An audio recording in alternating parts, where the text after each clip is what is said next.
அளவற்ற அருளாளனும் நிகரற்ற அன்புடனுமாகிய எல்லாம் வல்ல இறைவனின் திருப்பெயரால் ஆரம்பம் செய்கின்றோம். த விண்ட்ஸ் ஆஃப் இஸ்லாம் நேயர்களுக்கு பல்வேறு நடப்பு நிகழ்வுகளின் பின்னணிகள் குறித்து காணொளிகளாக வெளியிட்டு வருகிறோம். அந்த வகையில் இன்றைக்கு நாம் எடுத்திருக்கின்ற விஷயம், இந்திய அமெரிக்க உறவில் நெருக்கம் இருக்கிறதா, விரிசல் இருக்கிறதா, ஏன் இந்த சூழல் என்பதை பற்றியான ஒரு காணொளி. அருமை சகோதரர்களே, உண்மையிலேயே இந்திய அமெரிக்க உறவில் என்னதான் பிரச்சனை என்று சொன்னால், இப்பொழுது நீங்கள் பார்க்கலாம், 300 கிறிஸ்தவ தலைவர்கள் அமெரிக்க அரசிடம் சென்று இந்தியாவில் சிறுபான்மைக்கு எதிரான ஒரு அடக்குமுறை நடைபெற்று வருகிறது என்று புகார் அளித்திருக்கிறார்கள். பங்களாதேஷ் பிரதமர் ஷேக் ஹசீனா அங்கிருந்து விரட்டப்பட்டதற்கு காரணமே இந்தியாவை பழிவாங்கத்தான் என்று ஒரு பேச்சு. இம்ரான்கான் ஷேக் ஹசீனாவை தொடர்ந்து இந்தியாவும் ஆட்சி கழிப்பு நிலைப்பாட்டிற்கு நடவடிக்கைக்கு ஆட்படுத்தப்படும் என்ற ஒரு தகவல். இதனிடையே பன்முக உலகத்தை படைக்கின்ற இந்தியாவினுடைய முயற்சி, குளோபல் சவுத் என்று, இதை முன்னெடுக்கின்ற இந்தியாவினுடைய ஒரு முனைப்பு, இவையெல்லாம் சேர்ந்து உண்மையில் இந்தியாவுக்கும் அமெரிக்காவுக்கும் மிகப்பெரிய ராஜதந்திர ரீதியிலான இடைவெளி ஏற்பட்டிருக்கிறது என்று அரசியல் நோக்கர்கள் பேசிக்கொள்கிறார்கள். இப்பொழுது நமக்கு ஒரு கேள்வி எழலாம், அமெரிக்காவினுடைய நேரடியாக எதிரியாக இருப்பது சீனா தான். சீனாவிற்கு அருகாமையில் ஆசியாவில் வலுவாக இருப்பது இந்தியா போன்ற ஒரு நாடு தான்.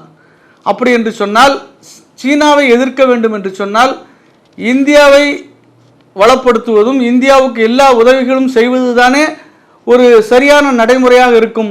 அப்படி இருந்தும் ஏன் அமெரிக்கா இந்தியாவுக்கு எதிரான நடவடிக்கைகள் நேரடியாக இல்லாமல் மறைமுகமாக செயல்பட்டு வருகிறது என்ற நியாயமான கேள்வி உங்களுக்கு எழுகிறது என்று சொன்னால், உண்மையில் நீங்கள் சர்வதேச அரசியலை கூர்ந்து கவனித்து வருகிறீர்கள் என்று நாம் எடுத்துக்கொள்ளலாம். இப்பொழுது சர்வதேச அரசியலை நாம் உற்று நோக்கும் பொழுது நாம் வரலாற்றை பின்னோக்கி பார்க்க கடமைப்பட்டிருக்கிறோம். அமெரிக்கா எத்தகைய நாடு என்பதும், அது பேசுவது ஒன்றும் பிற நாடுகளில் நடந்து கொள்வது எப்படி என்பதும் இரண்டுக்கும் மலைக்கும் மடுவுக்கான வேறுபாடு இருக்கிறது என்பதை நமக்கு மிக சாதாரணமாக தெரிந்து கொள்ள முடியும். உதாரணத்திற்கு லிபியாவினுடைய கடாஃபியின் அரசை தூக்கி எறிந்ததாகட்டும், ஈராக்கில் சதாம் ஹுசைனை படுகொலை செய்ததாகட்டும், ஆப்கானிஸ்தானத்தில் நுழைந்து அந்த நாட்டை சின்ன பின்னப்படுத்தியதாகட்டும், இப்படி நாம் ஏராளமாக சொல்லிக்கொண்டே போகலாம். இப்போ இதற்கெல்லாம் இப்படியெல்லாம் நடந்து கொள்வதற்கு அமெரிக்காவிற்கு என்ன தேவை இருக்கிறது? உலகத்தினுடைய போலீஸ்காரனாக தன்னை கருதி கொண்டு அமெரிக்கா செயல்படுகிறதா? ஏன் இவ்வாறு செய்து கொள்கிறது என்று சொன்னால், அதை நாம் சற்றே அந்த பனிப்போர் காலத்தை நோக்கியான ஒரு அரசியலை சுருக்கமாக நாம் காண கடமைப்பட்டிருக்கிறோம். உலக நாடுகளிலேயே போர் வெறி பிடித்த நாடு அமெரிக்கா தான். இதை நான் சொல்லவில்லை, இந்தியர்கள் யாரும் சொல்லவில்லை, சீனர்கள் சொல்லவில்லை, ரஷ்யர்கள் சொல்லவில்லை. மாறாக அமெரிக்காவினுடைய அதிபராக இருந்த ஜிம்மி கார்ட்டர் அவரே தெரிவித்திருக்கிறார், உலக நாடுகளிலே போர்வெறி பிடித்த நாடு அமெரிக்கா தான் என்று அவர் குறிப்பிட்டிருக்கிறார். அமெரிக்காவினுடைய விடுதலை வரலாறு என்பது 248 ஆண்டுகள் பழமையானது. இந்த 248 ஆண்டுகளில் வெறும் 16 ஆண்டுகளில் மட்டும்தான் அமெரிக்கா எந்த போரிலும் ஈடுபடாமல் இருந்திருக்கிறது என்பதில் இருந்து அமெரிக்கா எப்படி போரிலே தன்னுடைய உழைப்பை, தன்னுடைய பொருளாதாரத்தை செலவிட்டு கொண்டிருக்கிறது என்பதை நாம் புரிந்து கொள்ள முடியும். சரி, இப்படி போரில் ஈடுபடுகிறது என்று சொன்னால் அமெரிக்க மக்களுக்கு நேரடியாக பாதிப்பு இருக்கிறதா என்று சொன்னால் அது மிக மிக குறைவு. மாறாக அமெரிக்கா நேரடியாக போரில் இறங்குவது என்பது மிக மிக குறைவு. மற்ற நாடுகளை தூண்டிவிட்டு அவர்களுக்கு வேண்டிய ஆயுதங்களை வழங்கி ஒரு சில நாடுகளில் மட்டும் தன்னுடைய இராணுவத்தை இறக்கி அந்தந்த நாடுகளுடைய வளங்கள் சிதிலமடைவதற்கு காரணமாக இருந்து கொண்டிருக்கிறது என்பதை நாம் புரிந்து கொள்ள வேண்டும். நாம் பனிப்போர் காலத்தை பற்றி பேசினோம். ரஷ்யா சோவியத் யூனியனாக இருந்து அது பல நாடுகளாக சுக்குநூறாக உடைந்த பிறகு ஏறத்தாழ 20 ஆண்டுகள் என்பது அமெரிக்காவினுடைய அதிகாரத்திற்கு ஒரு பொற்காலமாக இருந்தது. ஆனால் இன்றைக்கு நிலைமை அப்படி இல்லை. அமெரிக்காவினுடைய நிலை முன்பு போல் இல்லை. அந்த நாட்டிலேயே வேலைவாய்ப்பின்மை, பொருளாதார நெருக்கடி, அந்த பணவீக்க அதிகரிப்பு என்று பல்வேறு பிரச்சனைகளில் அந்த நாடு சிக்கிக் கொண்டு தான் இருக்கிறது. இதற்கெல்லாம் மகுடம் வைத்தது போல 2008 நடந்த அந்த பொருளாதார வீழ்ச்சிக்கு பிறகு அதிலிருந்து மீண்டு எழுவதற்கு அந்த நாடு மிகுந்த போராட்டங்களை எல்லாம் செய்து வருகிறது. இப்போது அந்த நாட்டு மக்களுடைய கவனத்தை உள்நாட்டு பிரச்சனைகளை திசை திருப்புவதற்காக தன்னோட அயலுறவு கொள்கையின் மூலமாக இன்ன பிற நாடுகளுடைய உள் விவகாரங்களில் தொடர்ந்து அமெரிக்கா மூக்கை நுழைத்து அங்கு 2 வகையில், ஒன்று போரின் மூலமாக ஆட்சி மாற்றம் நடத்துவது, தனக்கு சாதகமான அரசை கொண்டு வருவது, அல்லது வர்ண போராட்டங்கள் என்று சொல்லப்படுகின்ற அது போன்ற உள்ளூர் மக்களை தூண்டிவிட்டு அவர்களின் மூலமாக கலகங்களை விளைவித்து அங்கு ஆட்சி மாற்றங்களை ஏற்படுத்துகின்ற ஒரு வேலையை தொடர்ச்சியாக அமெரிக்கா செய்து வருகிறது. அதனுடைய கண்முன்னால் கடைசி உதாரணம் பங்களாதேசத்திலே நிறைவேறுகிறது. நாம் எல்லாம் பார்த்து கொண்டு தான் இருக்கின்றோம். அதற்கு முன்பு பாகிஸ்தானில் இப்படியாக அந்த நாடு தொடர்ச்சியாக அந்த 2008 அந்த பொருளாதார வீழ்ச்சிக்கு பிறகு தொடர்ச்சியாக மற்ற நாடுகளுடைய விவகாரங்களில் தலையிடுவது இன்னும் அதிகரித்து வருகிறது. இப்பொழுது அமெரிக்கா இந்தியாவோடு அவர்களுக்கு என்ன பிரச்சனை? இந்தியா என்பது அமெரிக்காவினுடைய நட்பு நாடாக வேண்டுமானால் இருக்கலாம். ஆனால் அதனோடு எந்த ஒரு கூட்டமைப்பிலும் இந்தியா பங்கெடுக்கவில்லை. உதாரணத்திற்கு அமெரிக்காவும் ஐரோப்பிய நாடுகளும் ஒருங்கிணைந்து உருவாக்கிற நேட்டோ போன்று இந்த பகுதியில் பிரிக்ஸ் என்று ஒரு கூட்டமைப்பு உருவாகி வருகிறது. இந்த பிரிக்ஸ் என்பது அந்த நேட்டோவை போல இராணுவ ஒத்துழைப்பை மட்டும் கொண்டதல்ல, மாறாக பொருளாதார வளர்ச்சி, நாடுகளுக்கிடையே பரஸ்பர நட்புறவு, போக்குவரத்துகளை, தகவல் தொடர்புகளை வலுவாக்குவது என்று வளர்ச்சி சார்ந்த விஷயங்களைத்தான் இந்த பிரிக்ஸ் முன்னெடுத்து வருகிறது. இப்பொழுது இது அமெரிக்காவிற்கு ஒரு உறுத்தலாகவே இருந்து வருகிறது. மேலும் இந்திய பெருங்கடல் பகுதியிலே தன்னுடைய ஆதிக்கத்தை நிலைநாட்டுவதற்காக ஏதாவது ஒரு துறைமுகத்தை அமைத்துவிட முடியுமா, அல்லது தன்னுடைய ஒரு தளத்தை அமைத்து விட முடியுமா என்று வெகு நாட்களாக அது பிரயோஜன முயற்சிகள் செய்து வருகிறது. அதற்கு இடைஞ்சலாக இருப்பது இந்தியாவும் சீனாவும் தான் இந்த பகுதியில், இந்த கண்டத்தில் இருக்கிறது. இப்படி எல்லா வகையிலும் தனக்கு தோது இல்லாத இந்தியாவிற்கு ஏதாவது ஒரு நெருக்கடி கொடுத்து தன்னுடைய வழிக்கு கொண்டு வந்து விடலாம் என்று அமெரிக்கா முயற்சித்து வருகிறது. இந்த நிலையில் ரஷ்யா உக்ரைனுடைய போர் நமக்கெல்லாம் நன்கு தெரியும். இந்த போர் தொடங்கியதிலிருந்து ரஷ்யாவின் மீது பல்வேறு பொருளாதார தடைகளை அமெரிக்கா உள்ளிட்ட நாடுகள் விதித்து வருகிறது. அதிலும் குறிப்பாக ரஷ்யாவில் இருந்து கச்சா எண்ணெயை வேறு எந்த நாடுகளும் வாங்கக்கூடாது என்று கட்டுப்பாடுகளை அமெரிக்கா உள்ளிட்ட நாடுகள் விதித்து வருகிறது. ஆனால் இந்தியா அந்த கட்டுப்பாடுகளை எல்லாம் தன்னை எதுவும் கட்டுப்படுத்தி விடாது என்று துணிச்சலாக ரஷ்யாவில் இருந்து சலுகை விலையில் கச்சா எண்ணெயை வாங்கி இந்திய மக்களுக்கு சலுகை விலையில் விற்பனை செய்து வருகிறது. எந்த அளவுக்கு என்று சொன்னால் ரஷ்யாவிலிருந்து அதிகமாக எண்ணெய் வாங்குகின்ற நாடாக சீனாவை விட இப்பொழுது இந்தியா முந்திக் கொண்டு அதிக அளவு எண்ணெயை இறக்குமதி செய்து வருகிறது என்பதெல்லாம் அமெரிக்காவுக்கு உள்ளபடியே ஒரு கசப்பான விஷயமாகத்தான் இருந்து வருகிறது. அதே போல அமெரிக்காவினுடைய அங்கு உற்பத்தி செய்யக்கூடிய பொருட்களை எல்லாம் வேறு வேறு நாடுகளுக்கு அதிக விலைக்கு விற்பது என்பது அந்த நாட்டினுடைய மரபு சார்ந்த ஒரு வேலை. ஆனால் 10 வருடங்களாக இந்தியா இப்பொழுது மேக் இன் இந்தியா என்று சொல்லப்படுகின்ற அளவில் இந்தியாவிலேயே இந்தியாவுக்கு தேவையான பொருட்களை உற்பத்தி செய்வதோடு இங்கு உற்பத்தி செய்யப்படுகின்ற பொருட்களை அண்டை நாடுகளுக்கு ஏற்றுமதி செய்து அதன் மூலமாக அந்நிய செலாவணியும் இந்தியா ஈட்டி வருவது என்பது உண்மையிலே அமெரிக்காவை எரிச்சல் படுத்துகின்ற இன்னொரு விஷயமாக இருந்து வருகிறது. இதையெல்லாம் அவர்கள் எரிச்சலாக வெளிப்படுத்த முடியாவிட்டாலும் கூட அவர்களுக்கு உள்ளுக்குள் இது ஒரு மிகப்பெரிய பிரச்சனையாக இருந்து வருகிறது. இதையெல்லாம் தாண்டி அமெரிக்காவிற்கு 3 முக்கிய தொழில்கள் இருக்கிறது. நாம் ஏற்கனவே இதற்கு முந்தைய காணொளிகளிலே டீப் ஸ்டேட் என்ற ஒரு கூட்டத்தை, ஒரு குழுவினை பற்றி நாம் பேசியிருக்கிறோம். இந்த குழுவினருடைய கட்டுப்பாட்டில் 3 வகையான தொழில்கள் இருக்கிறது. ஒன்று, போர் ஆயுதங்கள் தயாரிக்கின்ற தொழில். இரண்டாவது, கச்சா எண்ணெய் சுத்தகரித்து விற்பனை செய்கின்ற தொழில். மூன்றாவதாக, மருந்து உபகரணங்களை தயாரிக்கும் மருந்துகள் மற்றும் மருந்து உபகரணங்களை தயாரித்து விற்பனை செய்யக்கூடிய தொழில். இந்த 3 தொழில்களைத்தான் ஒட்டுமொத்த உலகத்தை தங்களுடைய கட்டுப்பாட்டில் இந்த டீப் ஸ்டேட் என்று சொல்லப்படுகிறவர்கள் கட்டுப்பாட்டில் வைத்திருக்கிறார்கள். இந்த 3 தொழில்களின் மூலமாகத்தான் எல்லா நாடுகளுக்கும் தங்களிடம்தான் வாடிக்கையாளராக இருக்க வேண்டும் என்று ஒரு மறைமுக நிர்பந்தத்தையும் அமெரிக்க அரசின் மூலமாக அவர்கள் உலகம் மொத்தமாக ஏற்படுத்தியிருக்கிறார்கள்.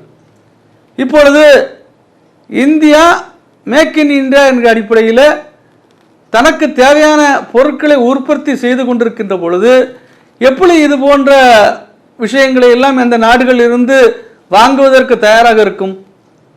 நம்முடைய ஆயுத தயாரிப்பு நிறுவனம் DRDO என்று சொல்லப்படுகின்ற அந்த நிறுவனம் புதுமான ஆராய்ச்சிகளை செய்து இந்திய இராணுவத்திற்கு தேவையான அனைத்து உபகரணங்களும் ஏறக்குறைய தயாரித்து வருகிறது. அதற்கு தேவையான உதிரி பாகங்களை ரஷ்யா போன்ற நாடுகள் மலிவு விலையில் எவ்வித கட்டுப்பாடும் இல்லாமல் இந்தியாவுக்கு வழங்கி வருகின்றன. அந்த காரணத்திற்காகத்தான் இந்தியா ரஷ்யாவிற்கு நெருக்கடியான அந்த போர் நெருக்கடியுள்ள காலகட்டத்தில் அவர்களுக்கு எண்ணெயை அவர்களிடமிருந்து விலைக்கு வாங்கி பிரதிபகாரம் செய்து வருகிறது என்பதும் இந்த நேரத்தில் நாம் மறந்துவிடக்கூடாது. இன்னொரு துறை, நாம் ஆயுத விற்பனையை பற்றி பார்த்தோம். இன்னொரு துறை எண்ணெய், கச்சா எண்ணெய் சுத்திகரிப்பு என்பது. கச்சா எண்ணெயை பொறுத்த வரைக்கும் இந்தியா அமெரிக்காவில் வாங்குவது என்பது அரிதான விஷயம். ஒன்று வளைகுடா நாடுகள் வாங்கிறது, இன்னொன்று நாம் ஏற்கனவே பார்த்தோம் ரஷ்யாவிலிருந்து வாங்கி கொண்டிருக்கிறது. மூன்றாவதாக இருக்கின்ற விஷயம்தான் முக்கியமான விஷயம். இந்த மருந்துகள் இறக்குமதி என்கிற விஷயத்தில் தான் இந்தியாவுக்கும் அமெரிக்காவுக்கும் மிகப்பெரிய பனிப்போர் நிலை வருகிறது என்று சொன்னால் மிகையாகாது. கோவிட் காலகட்டங்களிலே எல்லா நாடுகளும் அமெரிக்கா அதற்கான மருந்தை உற்பத்தி செய்து அதன் தடுப்பூசிகளை உற்பத்தி செய்து எல்லா நாடுகளுக்கும் மிக அதிக விலைக்கு விற்று வந்தது நமக்கு எல்லாம் நன்றாக தெரியும். ஆனால் இந்தியா அவ்வாறு செய்யாமல் தன்னுடைய நாட்டிலே உற்பத்தி செய்யப்பட்ட 2 தடுப்பூசி மருந்துகளை இந்தியர்களுக்கு ஏறக்குறைய அனைவருக்கும் செலுத்தியது மட்டுமல்லாமல் ஏழை நாடுகளுக்கும் வளரும் நாடுகளுக்கும் சலுகை விலையில் விற்பனையும் செய்தது, சில நாடுகளுக்கு இலவசமாக வழங்கியது. இது அமெரிக்க மருந்து சந்தையை மிகப்பெரிய அளவில் ஒரு மரண அடியை கொடுத்தது என்று சொன்னால் அது உண்மையாகத்தான் இருக்கும். அது மட்டுமல்ல, 2022 ஒரு விஷயத்தை நாம் பார்த்திருப்போம். காம்பியா என்று சொல்லப்படுகின்ற ஒரு ஆப்பிரிக்க நாட்டில் இந்தியாவில் இருந்து இறக்குமதி செய்யப்பட்ட இருமல் மருந்து, காப் சிரப் என்று சொல்லப்படும் அந்த இருமல் மருந்தை குடித்த 70 குழந்தைகள் மரணம் அடைந்தது என்ற ஒரு செய்தி அனைவருக்கும் ஒட்டுமொத்த உலகையும் அதிர்ச்சி அளித்தது. உண்மையில் அப்படி ஒரு மருந்தை குடித்து குழந்தைகள் மரணிக்க நேரிட்டால் உண்மையில் அது நமக்கும் ஒரு மோசமான ஒரு செய்தியாகத்தான் இருக்க முடியும். ஆனால் உண்மையில் நடந்தது என்ன? இந்த இந்தியாவில் இருந்து இறக்குமதி செய்யப்பட்ட மருந்து தான் இந்த 70 குழந்தைகளின் மரணத்திற்கு காரணம் என்று அதிகம் செய்தியை பரப்பியது யார் என்று சொன்னால் WHO என்று சொல்லப்படுகின்ற உலக சுகாதார நிறுவனம். இந்த நிறுவனம் தான் அந்த கோவிட் சமயத்தில் முன்னுக்கு பின் முரணான பல்வேறு தகவல்களை வெளியிட்டு மக்களை ஒரு பதட்டத்தில் ஆழ்த்தியது என்பது நமக்கெல்லாம் நன்கு நினைவிருக்கும். இந்த WHO என்று சொல்லப்படுகின்ற இந்த உலக சுகாதார நிறுவனம் தான் இந்த செய்தியை எவ்வித சரிபார்ப்பும் இல்லாமல் வெளியிட்டது. இந்த செய்தியை வைத்துத்தான் மேற்குலக ஊடகங்கள் எல்லாம் இந்தியாவுக்கு எதிரான மிகப்பெரிய ஒரு பரப்புரையாக, இந்திய மருந்து நிறுவனங்கள் மீது மிகப்பெரிய ஒரு தாக்குதலாக இதை தொடுத்தன. ஆனால் உண்மையிலே அந்த காம்பியா நாட்டினுடைய அரசு அந்த குற்றச்சாட்டை முழுமையாக ஏற்றுக்கொள்ளவில்லை என்பதையும் நாம் கவனிக்க தவறிவிட்டோம். நமக்கெல்லாம் 70 குழந்தைகள் இறந்த செய்திகள் தான் நம்முடைய காதுகளுக்கும் நம்முடைய கண்களுக்கும் வந்து சேர்ந்தது. ஆனால் காம்பியா அரசாங்கம் 70 குழந்தைகளும் இறப்பதற்கு இந்த மருந்து மட்டுமே காரணம் இல்லை என்று முதலிலே ஒரு அறிக்கை வெளியிட்டது. ஆனால் அந்த அறிக்கையை நாம் எல்லாம் யாரும் பார்த்திருக்கவோ கேட்டிருக்கவோ வாய்ப்பில்லை. ஏனென்று சொன்னால் அது ஊடகங்களையும் அவர்கள் தான் கட்டுப்படுத்தி கொண்டிருக்கிறார்கள். அவர்கள் தருகின்ற செய்திகளைத்தான் ஊடகங்கள் வெளியிட்டுக் கொண்டிருந்தன. நான் சொல்வது ஊடகங்கள் என்று சொல்வது மேற்குலக ஊடகங்களும் ஆகட்டும், சில இந்திய ஊடகங்களும் அதற்கு விதிவிலக்கு அல்ல என்பதை நாம் புரிந்து கொள்ள வேண்டும். இப்பொழுது இந்த செய்தியை, இந்த 70 துயர சம்பவத்தை தொடர்ந்து இந்திய அரசு ஒரு விசாரணை குழுவை அமைத்தது. அந்த விசாரணை குழு உலக சுகாதார நிறுவனத்திடம் நீங்கள் எந்த தரவுகளின் அடிப்படையில் இந்த 70 குழந்தைகளின் மரணத்திற்கு இந்திய மருந்து நிறுவனம் தான் காரணம் என்று தாருங்கள் என்று எத்தனையோ முறை கேட்டும் கூட உலக சுகாதார நிறுவனம் அத்தகைய தரவுகளை தரவே இல்லை என்பதில் இருந்து அது முழுக்க ஜோடிக்கப்பட்ட ஒரு விஷயம் என்பது இதன் மூலமாக தெளிவாகிறது. இதன் மூலமாக இந்திய மருந்து நிறுவனங்கள் சந்திக்கவிருந்த மிகப்பெரிய சரிவு இந்திய அரசால் தடுத்து நிறுத்தப்பட்டது என்பதையும் இந்தியர்களாகிய நாம் புரிந்து கொள்ள வேண்டும். இப்படி மருந்து, ஆயுதம், எண்ணெய் ஆகிய எல்லா துறைகளிலும் தன்னுடைய கட்டுப்பாடும் தான் சார்ந்த நிறுவனங்களின் கட்டுப்பாடு தான் ஒட்டுமொத்த உலகிற்கும் இருக்க வேண்டும். தான் நிர்ணயித்த விலையில்தான் இந்த உலக சந்தை இருக்க வேண்டும் என்கின்ற இந்த கொடூர சிந்தனைக்கு எதிராக இந்தியாவினுடைய நடவடிக்கைகள் இருப்பது உண்மையில் அமெரிக்க அரசிற்கு மிகப்பெரிய உறுத்தலாக, அச்சுறுத்தலாக, அவர்களுடைய வியாபார நலன்களுக்கு எதிராக இருக்கின்ற காரணத்தால் அமெரிக்கா அவ்வப்போது இந்தியாவில் மனித உரிமைகள் மீறப்படுகின்றன, சிறுபான்மையின நலன்கள் பாதிக்கப்படுகின்றன, இப்படியெல்லாம் புதிதாக ஒவ்வொரு விஷயங்கள் எல்லாம் அங்கங்கே நடக்கின்ற ஒரு சில நிகழ்வுகளை மிகப்பெரிய விஷயங்களாக ஊடகங்களிலே சித்தரித்து கொண்டிருக்கிறது என்பதை நாம் இந்தியர்களாகிய நாம் இதை சிந்தித்து பார்க்க கடமைப்பட்டிருக்கிறோம்.